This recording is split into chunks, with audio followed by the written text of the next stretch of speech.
नमस्कार प्रिय दर्शकों, एक बार फिर स्वागत है आपका हमारे नए वीडियो में।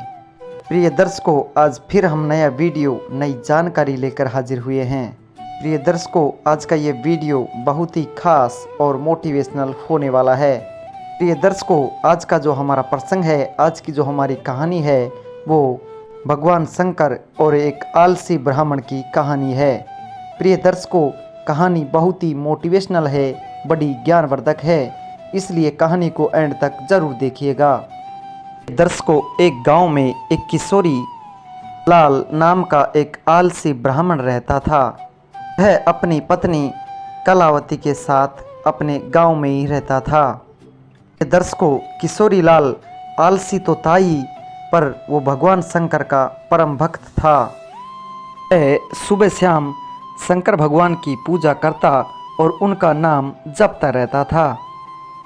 किशोरी लाल सुबह शाम बस यही दो काम करता और बाकी काम उसके आलसीपन के कारण सारे दिन अपने घर में ही सोया रहता था।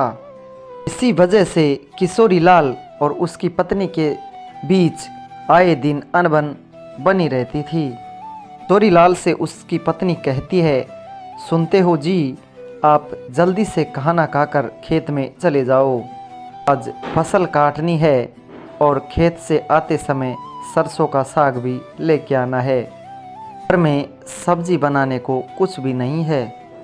दर्शकों, पत्नी ऐसा बोल रही थी, पर किशोरी लाल उसकी पत्नी की बातों को नज़रअंदाज करके बिस्तर पर सो रहा था। दर्शकों, कैलाश में बैठी माँ पार्वती भगवान शंकर से कहती है, हे प्रभु, आपका ये कैसा भक्त है, ऐसा क्या कारण है? भक्ति तो करता है पर कोई काम धंधा क्यों नहीं करता? आपको इसका कोई ना कोई मार्गदर्शन करना चाहिए। दर्शकों, भगवान भोलेनाथ कहते हैं कि मैं सब देख रहा हूँ पार्वती, ये पिछले जन्म में एक आलसी गधा था, तो ये शिव मंदिर के सामने आकर सोता रहता था, और अब जब इसने मनुष्य जीव में जन्म लिया है, तब भी इसका आलसी स्वभाव नहीं गया है। सही समय आने पर मैं इसे उचित शिक्षा जरूर दूंगा। दर्शकों, इधर उस आलसी ब्राह्मण की पत्नी बार बार उससे कह रही थी कि आप फिर सो गए, जल्दी उठो, अपन को फसल काटने जाना है, और खेत में फसल बहुत बड़ी बड़ी हो चुकी है, और आज अगर हमने फसल को नहीं काटा तो उसे जानवर खा जाएंगे। उसकी पत्नी भोलेनाथ से कह रही थी कि हे भोलेनाथ, न जाने इसका आलस्य कब खत्म होगा, मैं इससे बहुत तंग आ चुकी हूँ। दर्शकों, वह ब्राह्मण की पत्नी इतना बोलते जा रही थी, पर किशोरी लाल को इतना सा भी फर्क नहीं पड़ रहा था। वो तो कंबल ओढ़ करके मस्ती से सो रहा था। ये दर्शकों, ब्राह्मण की पत्नी कलावती चुपचाप रसोई में जाती है और एक बाल्टी में पानी लेकर आती है, और उस पानी को उस ब्राह्मण के ऊपर डाल देती है, उसके पति के ऊपर डाल देती है, और वो सारा भीग जाता है। प्रिय दर्शकों, ये देखकर किशोरी लाल बहुत गुस्सा हो जाता है और दोनों के बीच बहुत तेज कहासुनी हो जाती है। दर्शकों, गुस्से में किशोरी लाल निकलकर भोलेनाथ के मंदिर की ओर चला जाता है, और मंदिर में जाकर वह उस समय शंकर जी से कहने लगता है, हे भोलेनाथ, मैं अपनी पत्नी की रोज रोज की चिक चिक से बहुत परेशान हो गया हूँ।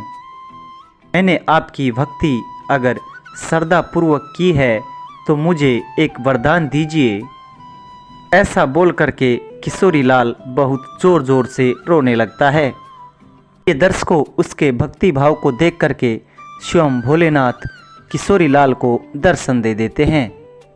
भगवान शिव कहते हैं कि हे किशोरी लाल, तुम तो मेरे परम भक्त हो और तुम्हारी भक्ति से मैं बहुत प्रसन्न हूँ, बोलो तुम्हें क्या वरदान चाहिए। दर्शकों, किशोरी लाल भगवान शंकर को देख करके पहले तो हैरान हो जाता है। शंकर जी को प्रणाम करके वह उनके सामने अपनी इच्छा प्रकट करता है। हे भगवान, मुझे ऐसी चीज़ दीजिए तो मेरी बात सुने और मेरा सारा काम कर दे। दर्शकों, इतना सुनकर भगवान शिव कहते हैं कि ठीक है, ये लो मेरा एक छोटा सा त्रिशूल। त्रिशूल को तुम जिस चीज़ पर भी रखोगे वह अपना काम खुद ही करने लगेगी। सारा काम खत्म करने के बाद ही रुकेगा। हाँ, अगर तुमने काम करते हुए किसी को मना किया तो त्रिशूल हमेशा हमेशा के लिए गायब होकर वापस मेरे पास आ जाएगा। ऐसा भगवान शंकर उस ब्राह्मण से कहते हैं। ये दर्शकों, भगवान शंकर अपना त्रिशूल उस किशोरी लाल को देखकर वहाँ से अंतर्ध्यान हो जाते हैं। दर्शकों, उस त्रिशूल को पाकर किशोरी लाल बहुत खुश हो जाता है और वो मन ही मन सोचता है कि अब से उन्हें कोई भी काम नहीं करना पड़ेगा। वो त्रिशूल को लेकर घर जाता है और अपनी पत्नी को भगवान शंकर के द्वारा दिए गए वरदान के बारे में बताता है। ये दर्शकों, धीरे धीरे कुछ दिन गुजर जाते हैं। किशोरी लाल उस त्रिशूल को पाकर बहुत खुश हो रहा था। उसे उसी दिन से कुछ भी काम नहीं करना पड़ता था। वह किसी भी चीज़ पर उस त्रिशूल को रख देता, वह अपने आप ही काम करना शुरू कर देती थी। दर्शकों, ऐसे ही एक दिन किशोरी लाल को चाय पीना था। उसने चाय के बर्तन पर त्रिशूल रखा और कहा कि मुझे एक कप चाय बना दो।